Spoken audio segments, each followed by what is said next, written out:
പ്രമേഹമുള്ളവരിൽ ഇന്ന് നിരപ്പ് കാണുന്ന ഒരു പ്രശ്നമാണ് ഡയബറ്റിക് റെറ്റിനോപ്പതി. കണ്ണിന്റെ കാഴ്ച കുറയുക, കണ്ണിന് മൂടൽ വരിക, കണ്ണിന് വേദന വരിക, കണ്ണിൽ ചുമന്ന പാടുകൾ വരിക, കണ്ണിന് ബ്ലീഡിങ് വരിക, പൂർണ്ണമായിട്ട് അന്ധരായി തീർന്ന ആളുകളുമുണ്ട്.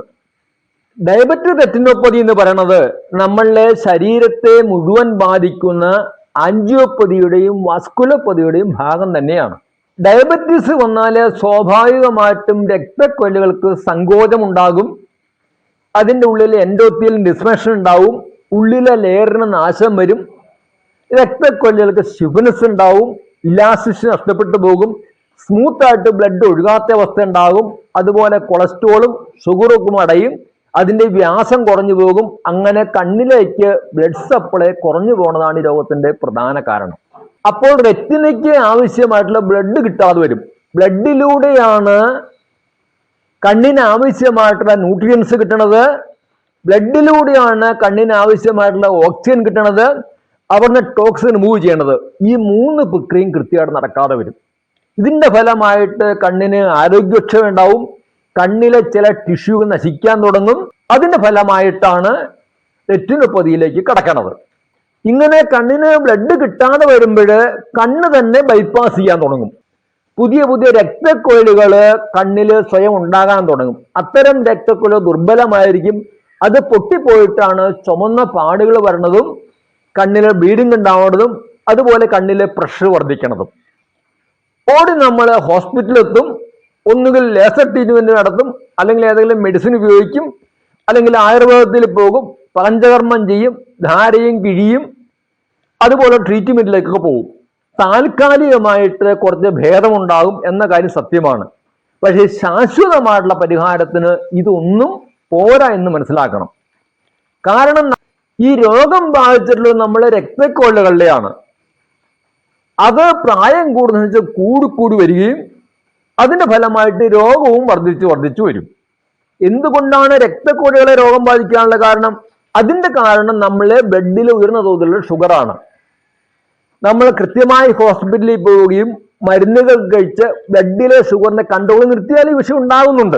അതുകൊണ്ട് മരുന്ന് മാത്രം പോരാ ന്യൂറോപ്പതി തടയാൻ എനിക്ക് പറയാനുള്ളത്. ശരിയായ ഡയറ്റിലൂടെയും ശരിയായ എക്സസൈസിലൂടെയും ശരിയായ ബ്രീത്തിങ്ങിലൂടെയും അങ്ങനെ നാച്ചുറൽ ആയിട്ടുള്ള മാർഗത്തിലൂടെ, പ്രകൃതി മാർഗത്തിലൂടെ നമ്മളുടെ ബ്ലഡിലെ ഷുഗറിനെ കൺട്രോൾ ചെയ്യാൻ സാധിച്ചാൽ ഒരു പരിധിവരെ പ്രശ്നത്തിൽ നമുക്ക് രക്ഷപ്പെടാൻ സാധിക്കും.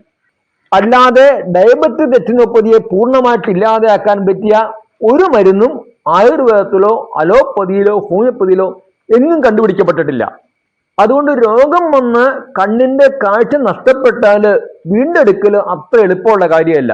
ഡോക്ടർമാരെയോ ആശുപത്രിയോ കുറ്റം പറഞ്ഞിട്ട് കാര്യമില്ല. പക്ഷെ എല്ലാവർക്കും ഡയബറ്റിക് റെറ്റിനോപ്പതി വന്നോളുന്നില്ല. പ്രമേഹം വന്നു കഴിഞ്ഞാൽ ഒരു 30% 30% ആളുകൾക്കാണ് ഈ രോഗം കാണുന്നത്. പക്ഷെ ആർക്കൊക്കെ വരണം നമുക്ക് പറയാൻ സാധിക്കില്ല. അതുകൊണ്ട് നമ്മൾ ഡയബറ്റിക് പേഷ്യൻ്റ് ആണോ, നാളെ അല്ലെങ്കിൽ മറ്റന്നാൾ എനിക്ക് ഡയബറ്റിക് റെറ്റിനോപ്പതി വരുമെന്ന് മനസ്സിലാക്കിയിട്ട് ഇന്ന് തന്നെ നമ്മൾ ശരിയായൊരു ഡയറ്റിലേക്കും ശരിയായ എക്സസൈസിലേക്കും അങ്ങനെ പ്രകൃതി മാർഗത്തിലേക്ക് മടങ്ങുകയാണ് ഈ രോഗം വരാതിരിക്കാൻ ആവശ്യമായിട്ടുള്ള ഏറ്റവും നല്ല വഴി. രണ്ടാമത് നമുക്ക് രോഗം പിടിപെട്ടാൽ തന്നെ ഇത് വർദ്ധിക്കാതിരിക്കാനും ഈ മാർഗം നമുക്ക് ഉപയോഗിക്കാവുന്നതാണ്. കണ്ണ് നമ്മളുടെ ഏറ്റവും പ്രധാനപ്പെട്ട അവയവമാണ്. സർവേന്ദ്രിയാണാം നയനം പ്രധാനം എന്ന് പറയും. കണ്ണിന്റെ കാഴ്ച കുറഞ്ഞാലോ കണ്ണിന്റെ കാഴ്ച ഇല്ലാതെയാലാണ് നമുക്ക് അതിൻ്റെ ശരിയായിട്ടുള്ള വില മനസ്സിലാവുകയുള്ളൂ. അതുകൊണ്ട് ഒരിക്കലും റെറ്റിനോപ്പതിയെ നമ്മൾ നിസ്സാരമായിട്ട് കാണരുത്. മരുന്നിന്റെ മാർഗത്തിലൂടെ മാത്രം പോയി അതിനെ ഇല്ലാതെയാക്കാമെന്ന് വിചാരിക്കരുത്. അങ്ങനെ നാച്ചുറൽ ആയിട്ടുള്ള മാർഗത്തിൽ വന്നിട്ട് പ്രമേഹത്തിന്റെ അടിസ്ഥാന കാരണത്തെ ഇല്ലാതെയാക്കിയിട്ട് രോഗത്തെ ഇല്ലാതെയാക്കണം. ലക്ഷണത്തെ അല്ല നമുക്കവിടെ ഇല്ലാതെയാക്കേണ്ടത്, കാരണത്തെ ഇല്ലാതെയാക്കണം. ഇത്തരം കാര്യങ്ങളാണ് Muvattupuzha Sukhajeevan nature centre sugar reverse online course കൂടി പഠിപ്പിച്ചുകൊണ്ടിരിക്കുന്നത്.